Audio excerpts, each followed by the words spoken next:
Welcome guys, my name is Ricardo Neiva, otherwise known as Cine Rick, and today we're going to be talking about all the goodness I learned from film school.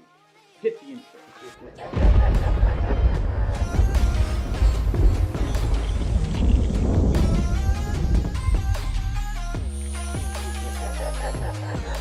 Having gone to film school and spent 3 years learning my craft, I have been asked the question and have been asking myself the question, was it worth it?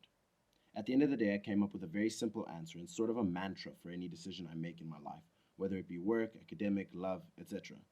And this is, did I learn something and have I improved in any sort of way? So with that being said, this is what I learned from film school. The first thing we're going to be talking about is headroom. Now headroom is, to simply put it, the distance between the top of the frame and the head of your subject.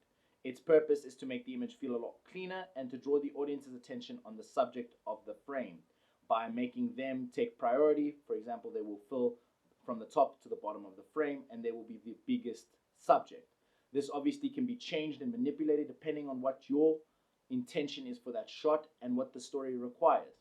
For example, if your intention for the shot is to establish the location, using an extremely wide shot and headroom would deprive the extremely wide shot of its purpose, which is to showcase this location. It can also be used to establish power by putting the actors on a lower part of the frame and giving actors a different part of the frame, a higher part of the frame, making them seem stronger and taller.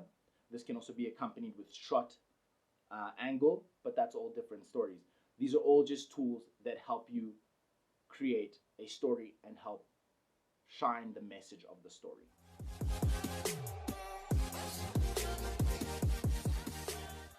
Two, what's in the viewfinder?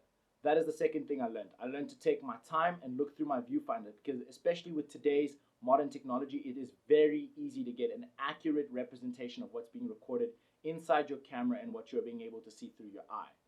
Beforehand, it wasn't as easy because we didn't have the digital technology we have today. So it's important to take note of this because, for example, you're taking a shot and it's a complex movement shot.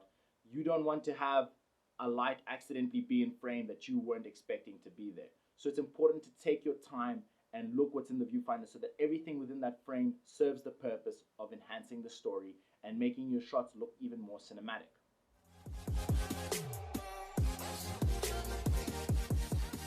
Knowing your tools. That is the third thing I learned from film school. Knowing what I have and what that tool can do is very important because we're not always going to have Hollywood budget. And more likely, you're not going to have Hollywood budget, especially when you're starting out. So in order to create some sweet looking images and some swifty looking shots, you need to know your tools and know how to use those tools to get what you want. Because you can do a lot with very little. And that's one thing I learned from film school, having gone from first year with bare budget gear to third year where I had a lot more of the nicer toys and a budget that looked a lot closer to Hollywood-like budget. I needed to know my tools so I could get the best out of them. But you're only going to be able to know how to use those tools and how to make those tools work for you if you do the following thing, which is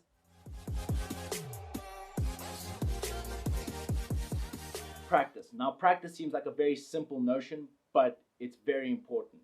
You might be gifted with natural talent, but there's people who are working day in and day out to get better and improve. And those people are ultimately your competition. And in this industry, which is a very competitive industry, you need to be making sure that you are the top of the line and providing the best quality service you can. And it seems like a very easy notion to get through, but I learned it the hard way. From first year to second year, I had a 2-month gap in my holidays.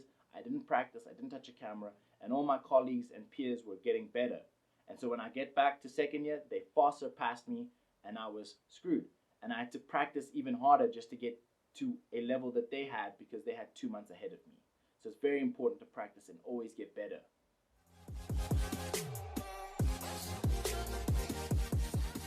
Number 5, communication between departments. Now, you can't make a film by yourself. Well, you can try, but you're probably going to have fateful findings. If you don't know it, go check it out. So it's important to always communicate with your departments. At the end of the day, every single department there is here together to make one joint project and create this awesome film that you probably signed on because you wanted to do something really cool. So it's important to communicate with each other so that you guys are all in line in the message that you're trying to create. For example, if you're trying to create a horror film and you're trying to go with really dark blue hues and really create this really moody scene, but then your PD is like, hey, I'm gonna just put all of this really fluffy pink stuff that makes no sense to a horror.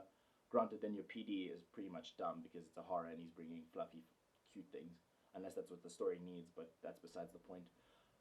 You need to communicate with each other so that you guys are all in line and you guys are creating the same vision.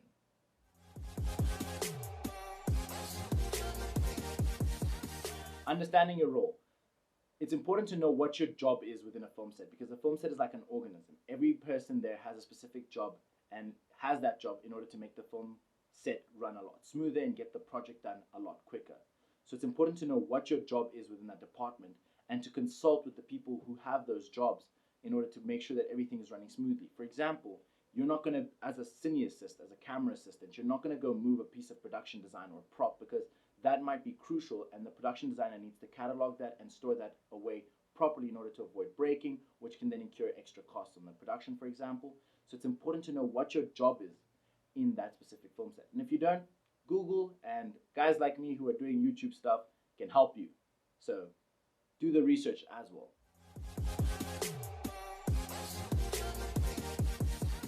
Point number 7 is criticism. Now, quick disclaimer before I get into this point: haters are going to hate. So don't validate what people are saying if it doesn't make sense. If someone's just saying that you're rubbish at your job and that you need to go die in a hole, those people's opinions don't matter.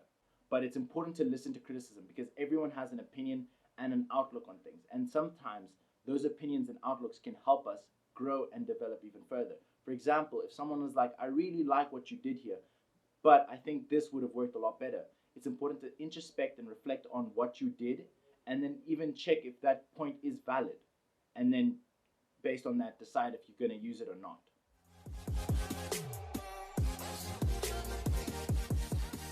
Professionalism. Now, professionalism is something that I have had the privilege of witnessing great professionalism and rubbish professionalism. And it's important to be professional at all times and give 100% of what you're doing, regardless of what the budget is, regardless of what the job is, regardless of what it is. If you give 100% of what you're doing, the person that you are working for will realize that and they'll be more likely to work with you. And you never know what they're going to get next. They could be the next big director, and because you worked really, really hard and gave them 100% of your effort and you were professional on set and you acted in a professional manner, they're going to hire you again and they're going to help you grow. So it's important to be professional with regardless of what job you're doing and how you're doing it.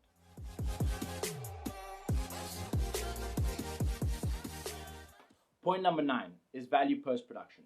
Saying I'll fix it in post or we'll fix it in post is the worst thing you can say, because just like production and just like pre-production, post-production is there to build on what you guys have created and in essence stitch the story together, because you have editing, which is taking all the shots that you've taken and stitching those puzzle pieces together. You have sound enhancing the narrative. So saying we'll fix it in post is really, really dumb, because you're basically taking away the time that they could be using to enhance and build on what you guys are trying to create to fix mistakes. So it's important to value your post-production team and try as hard as possible to avoid having to fix stuff in post. Obviously, if it happens or your post-production person says, look, we're wasting time here, I'll just fix this in post, then that's fine. But try not to be like, we'll just fix it in post. Don't worry, we can leave that light there, we'll just rotoscope it out. Because then you're wasting time that that post-production department could be doing to enhance the narrative.